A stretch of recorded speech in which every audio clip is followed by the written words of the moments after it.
নমস্কার। আশা করছি আপনারা সবাই খুব ভালো আছেন। আমার নতুন একটা ভিডিওতে আপনাদের সবাইকে স্বাগত। আজকে দিনটা বৃহস্পতিবার, 1 জানুয়ারি। সবাইকেই আগেই জানিয়ে রাখি হ্যাপি নিউ ইয়ার। জানি ভিডিওটা ছাড়তে অনেকটা লেট হয়ে যাবে, তবুও তো জানুয়ারিটা পুরোটাই হ্যাপি নিউ ইয়ার থাকে। চলুন শুরু করা যাক। বলতে বলতে চলে এলো আমার একটা এক্সাইটেডমেন্ট পার্সেল। এটার জন্য আমি ভীষণ একটা সময়ের অপেক্ষা করছিলাম। এটা 31 আসার কথা ছিল, কিন্তু এটা ডেটটা চেঞ্জ হয়ে আজকে এসছে। বলেছিল 2 তারিখ, তো ওনারা দিয়ে গেছেন আজকেরে। আমার তো কোনো কিছু একটা অর্ডার দেওয়ার সঙ্গে সঙ্গেই তার জন্য অপেক্ষা করতে থাকি যে সেই জিনিসটা কখন আসবে বা সেটা কেমন আসবে দেখার জন্য। আবার যেহেতু এটা সংসারের একটা খুবই প্রয়োজনীয় জিনিস, তো পেঁয়াজ কাটতে আমার ভীষণ অসুবিধা হয় হাতে, পেঁয়াজ আর কাঁচা লঙ্কা কাটতে। এত টুকরো টুকরো আমি করে কাটতে পারি না, তাই জন্য এই মিনি চপারটা নিয়ে নিলাম খুবই সুবিধার জন্য।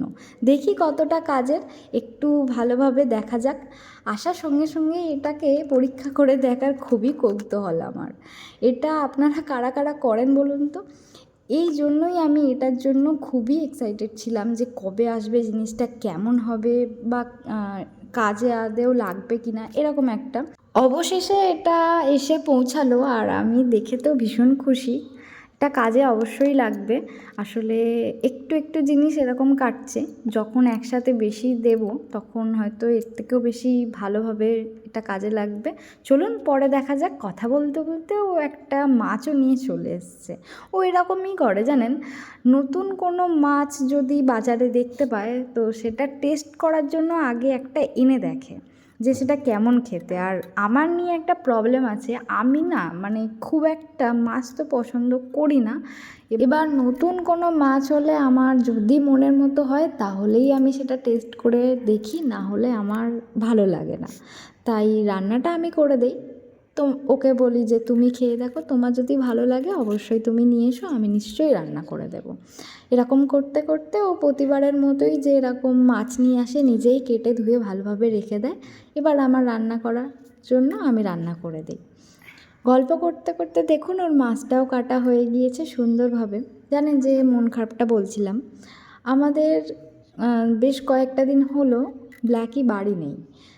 আমার থেকে বেশি ওর মন খারাপ, কারণ আপনারা জানেন যে একটা ছেলের কাছে তার শখের গাড়িটা কতটা ভালোবাসার হয়। তো ওই জন্য ও এরম খাওয়া দাওয়া করে স্নান করে রেস্ট নিয়ে চলে গিয়েছে গ্যারাজে। আমি বাড়ি ছিলাম, এখন ওই 7:30টার মতো বাজে। ও আমাকে ফোন করে বলে যে একটা পার্সেল আছে, তুমি একটু পিক আপ করে নাও।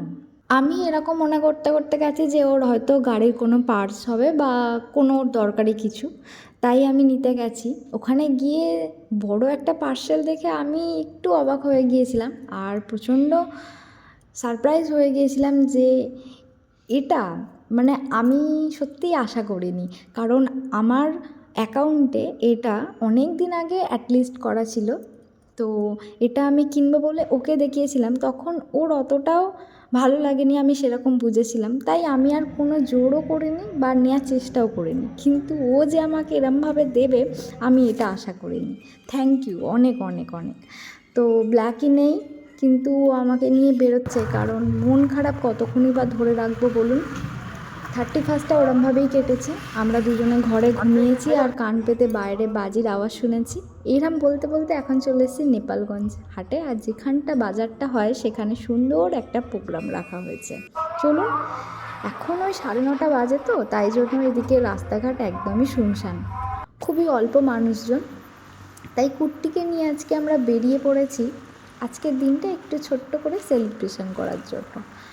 ও বললো যে বাইরে খাওয়া দাওয়াটাই না হয় করে আসি, আর কি হবে, এর থেকে বেশি আর কিছু তো ভালো লাগছে না। ওরমভাবেই কাটবে, তাই জন্য আজকে আমাকে নিয়ে এসছে জুলপিয়ার। এখানে মেলা হওয়ার কথা আছে, তো বললো আগে খাওয়া দাওয়াটা করো, যেহেতু অনেকটাই রাত হয়ে যাচ্ছে, তারপরে দেখা যাবে। তো নতুন একটা রেস্টুরেন্টে চলে এসেছি, ভীষণ ভালো লাগলো জানেন। আর আসার সময় এত ঠান্ডা, আমাদের এখানে এত ঠান্ডা কয়েকটা দিন ধরে পড়ছে, নিঃশ্বাস নেওয়া দায় হয়ে যাচ্ছে, এরকম একটা ব্যাপার। গাড়িতে বসে থাকলে নাক মুখ লাল হয়ে যাবে যদি আপনারা ঢাকা দিয়ে না বেরোন। চলুন, আমরা মোমো অর্ডার করেছি আর ওনারা সুন্দরভাবে আমাদের প্লেটিং করে দিয়ে গেল। এখানে আসার পর থেকে ওনাদের ব্যবহার ভীষণ সুন্দর আর পরিবেশনও খুবই ভালো। এখন মোমোটা নিলাম। দেখবেন শীতের সময় মোমো, স্যুপ এগুলো ভীষণ ভালো লাগে। আর একটু আগেই তো বাইরে থেকে এলাম, আর বাইরে থেকে আসার সঙ্গে সঙ্গে যখন গরম প্লেট দিল আর তার মধ্যে এক বোল চিকেন স্যুপ, সত্যি সত্যি মনে হচ্ছে অমৃত লাগছে, ভীষণ সুন্দর আর সত্যি টেস্টটা অসাধারণ। চলুন। যেহেতু আমরা এখানে প্রথম এসেছি আর নতুন একটা রেস্টুরেন্ট, তাই একটা প্লেট অর্ডার করেছিলাম যে কেমন টেস্ট হয়, কেমন খেতে হয় এরকমভাবে। তো ওনাদেরকে জিজ্ঞাসা করেছিলাম যে আমরা যদি আরেক বোল স্যুপ নেই, এতটাই ভালো লেগেছে, আরেক বোল স্যুপ নেই তাহলে কত প্রাইস পড়বে।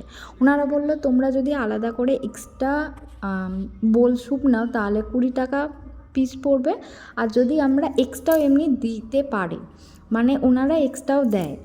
তো ওনারা সত্যিই খুব ভালো, আবার এক্সট্রা স্যুপ দিল কিন্তু কোনো পয়সা নেননি। তো তারপরে আমরা অর্ডার করেছিলাম মোগলাই, যেটা ভীষণ খেতে ভীষণ ভালো, মানে অসাধারণ যাকে বলবো, এত ভালো প্লেটিং। আর তার উপরে মোগলাই এতটা সুন্দর ফ্রাই হয়েছে, চিকেন মোগলাই এত ভালো। এর দাম পড়েছে 90 টাকা, মানে সত্যি ভাবা যায় না এখানের মতো জায়গায়। আর ভীষণ ভালো একটা জায়গা, আমার তো খুব ভালো লেগেছে। আমি নেক্সটবারও এখানে যখনই আসবো এখান থেকে কিছু না কিছু খেয়ে যাব। চলুন, ও পেমেন্ট করুক, আস্তে আস্তে বেরোই, দেখি মেলা হচ্ছে কি। হ্যাঁ, মেলা এখনও হয়তো শুরু হয়নি বা কিছু একটা হবে, কিন্তু এখনই যেহেতু 10:30 বেজে গেছে, তাই পুরো সব দিক বন্ধ করে দিয়েছে, কিন্তু ভিতরে দেখা যাচ্ছে মেলাটা চলছে হয়তো। এখন কিন্তু কোনো লোকজন নেই, তাই আমরা মন খারাপ করে বাড়ি চললাম। রাস্তাঘাটের অবস্থা এরকম। আর যে রেস্টুরেন্টে খেলাম তার নাম হচ্ছে হোটেল অন্নপূর্ণা। আপনারাও যদি ওইদিকে যান আমাদের এখান থেকে বা অন্য জায়গা থেকে আসেন, ওই রেস্টুরেন্টে আমার কথা শুনে একবার খাবেন, আশা করি ভীষণ ভালো লাগবে।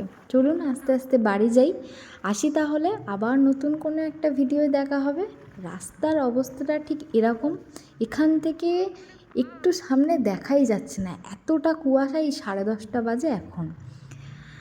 আশা করি ভিডিওটা ভালো লাগবে। যদি ভালো লাগে ভিডিওতে প্লিজ লাইক দিয়ে যাবেন, আর পাশে থাকার জন্য চ্যানেলটিকে সাবস্ক্রাইব করবেন। আপনাদের ওখানে কেমন ঠান্ডা পড়ছে আমাকে অবশ্যই জানাবেন। আর ও বলছে আমাকে এরমভাবে ওনাদেরকে দেখাও ভিডিও করে যে কতটা কুয়াশা, মানে সামনে না গাড়ি আসছে ঠিকমতো, লাইটটাও আমাদের চোখে যেন পড়ছে না, এতটা গাঢ় কুয়াশা। চলুন আসি, টাটা, গুড নাইট।